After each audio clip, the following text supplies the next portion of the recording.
Mesdames et messieurs, il est 20h, voici le journal. Tout d'abord, le Sonar local 2022. Antoine Diome était à Thiessi et puis à Koul. Des cartes d'électeurs ont disparu. L'actualité nationale, internationale et les sports mettront en terme à ce journal. Bonsoir.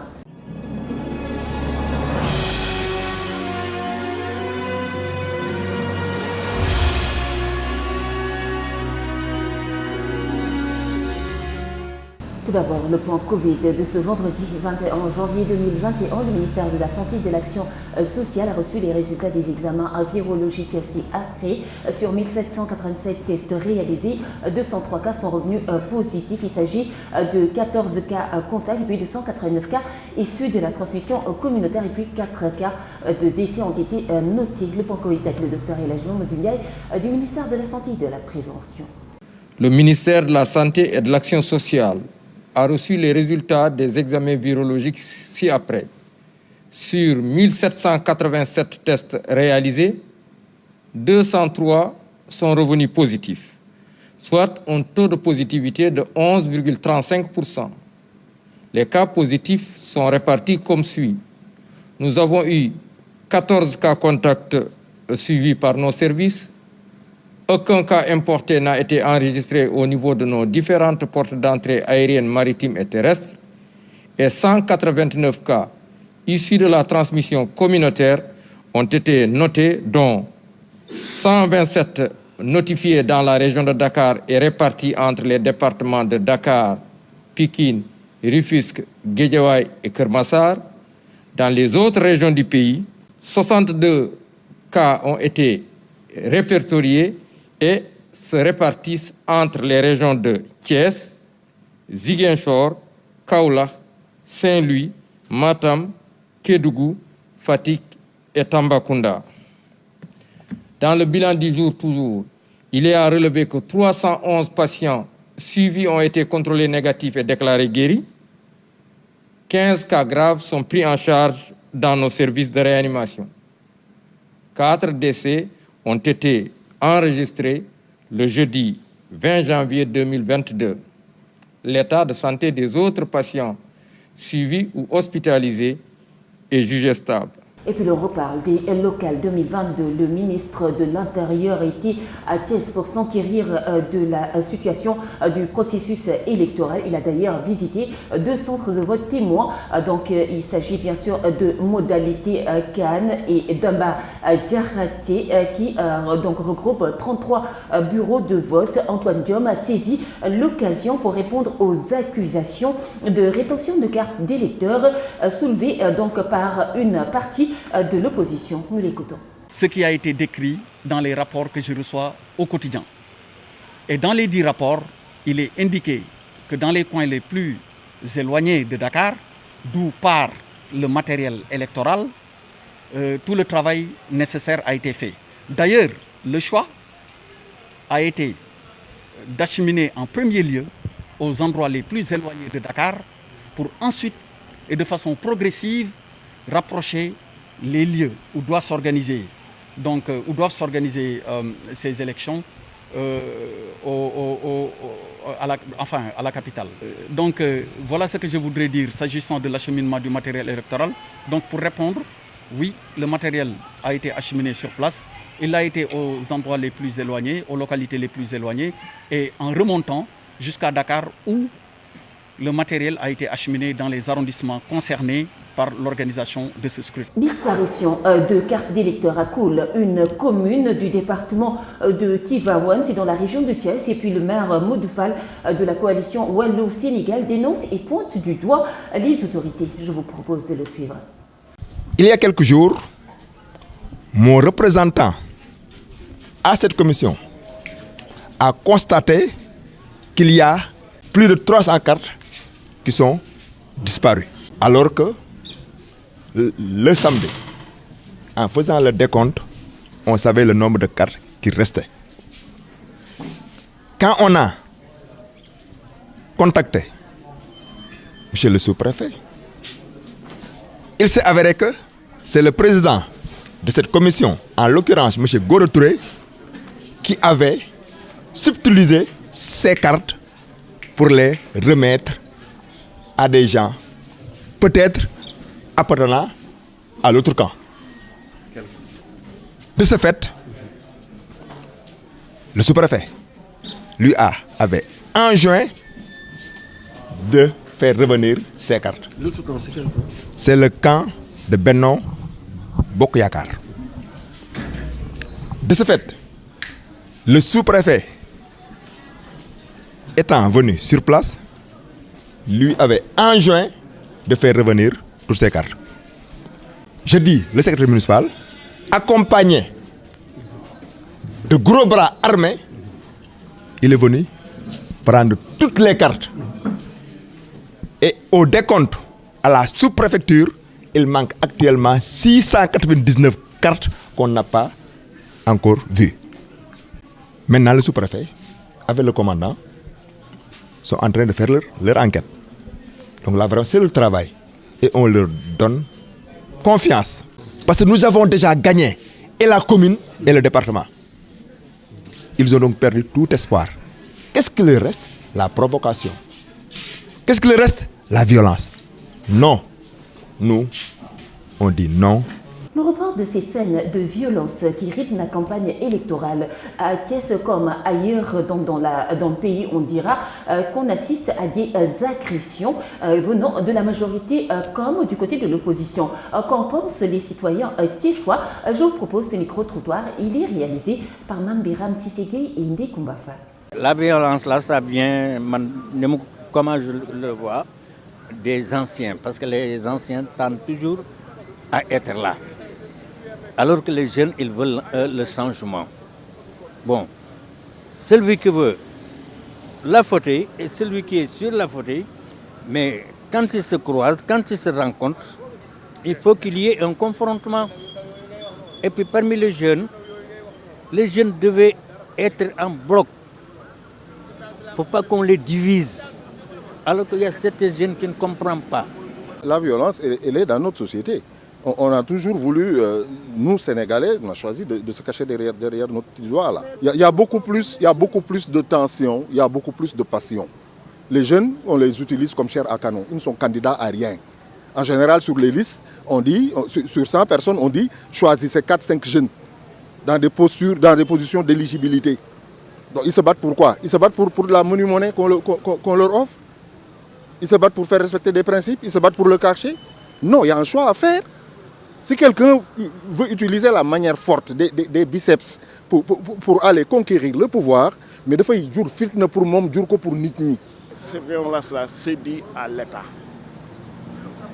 Le chef d'État, c'est le responsable principal de tout ça. Moi, je ne pèse pas mes mots. Parce que les élections municipales n'est pas l'affaire de l'État.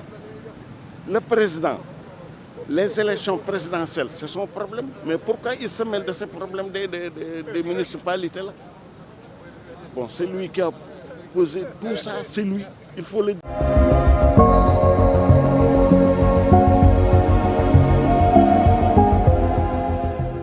Merci de suivre le journal sur Prestige Thiès TV. Nous en arrivons à l'actualité nationale à présent. Quelques 6 613 962 Sénégalais sont attendus aux urnes ce dimanche.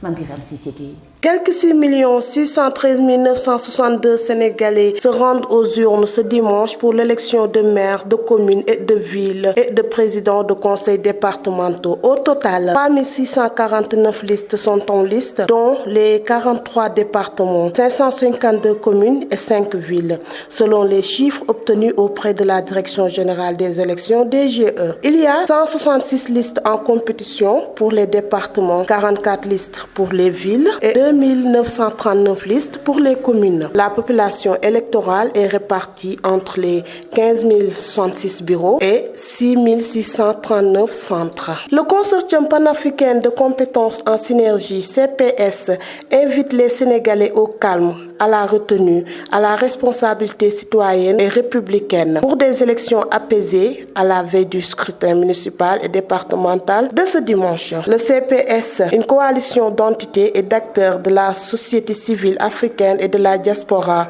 est en mission d'observation pour les élections locales prévues ce dimanche. Elle œuvre en synergie lors des processus électoraux pour la consolidation démocratique sur le continent africain. Tous les acteurs sans exclusive, en dépit des divers enjeux que revêt cette consultation électorale, à se transcender pour le Sénégal dans un esprit citoyen et de paix, respectueux de la légalité et des dispositions en vigueur conformes au code électoral. Le secrétaire général des Nations Unies, Antonio Guterres, a plaidé jeudi pour un engagement collectif en faveur de l'éducation. Le moment est venu de renouveler notre engagement collectif en faveur de l'éducation, qui est un bien commun, inestimable et un catalyseur essentiel de l'ensemble du programme de développement durable à l'horizon 2030, affirme M. Guterres. Il a fait ce plaidoyer dans une déclaration faite en prélude à la célébration le 24 janvier, comme chaque année, de la Journée internationale de l'éducation. La crise qui secoue l'éducation ne se limite pas à des questions d'accès et d'inégalité. Le monde évolue à un rythme vertigineux, ajoute le secrétaire général des Nations Unies.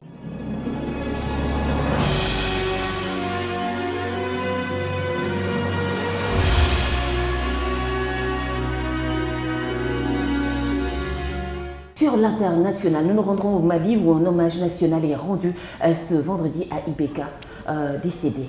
Ramatoulaye Cissé. Nous démarrons l'actualité internationale au Ghana. Un camion transportant des explosifs a sauté après un accident de la route jeudi 20 janvier dans l'ouest du pays. Le premier bilan officiel fait état de 17 décès et 59 blessés, dont certains dans un état critique. Les premiers éléments fournis par les autorités ghanéennes évoquent une collision entre le camion bourré d'explosifs et d'autres véhicules dans la localité d'Apiat. On continue l'actualité internationale au Mali. Un hommage national est rendu ce vendredi 21 janvier à l'ancien président Ibrahim Boubacar Keïta, décédé dimanche dernier à Bamako. Un deuil national de 3 jours à compter de ce vendredi a été décrété par le président de la transition, le colonel Assimi Goïta. 2 temps forts sont annoncés pour la journée, la cérémonie d'hommage et l'inhumation d'Ibeka dans un cadre familial.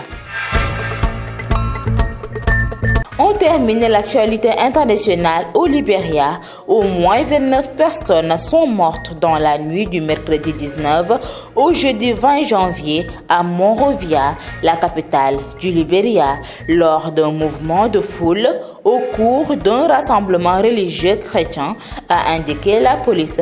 Parmi eux se trouvent des enfants qui prenaient part à cette croisade, le nom donné à ce genre de rassemblement, a-t-il dit. Mesdames et messieurs, c'était tout pour l'actualité internationale.